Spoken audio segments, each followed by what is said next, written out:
پاکستان کے سابق army chief اور صدر پرویز مشرف کی میت کب پاکستان پہنچے گی، نماز جنازہ کہاں ادا کی جائے گی اور تدفین کہاں ہوگی، تمام تفصیلات سامنے آ چکی ہیں۔ پرویز مشرف کی میت کی واپسی کے لیے خصوصی طیارہ پاکستان سے دبئی روانہ کیا گیا۔ طیارے نے دبئی سے دن 11 بجے واپسی کی اڑان بھرنی تھی، لیکن چند وجوہات کی بنا پر پرواز میں تاخیر ہے۔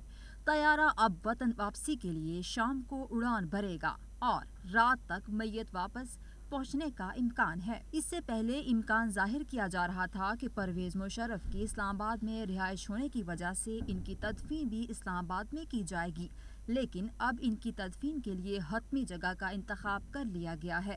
قبر بنانے کی تیاریاں شروع ہو گئی ہیں۔ پرویز مشرف کی میت دبئی سے براہ راست کراچی پہنچائی جائے گی۔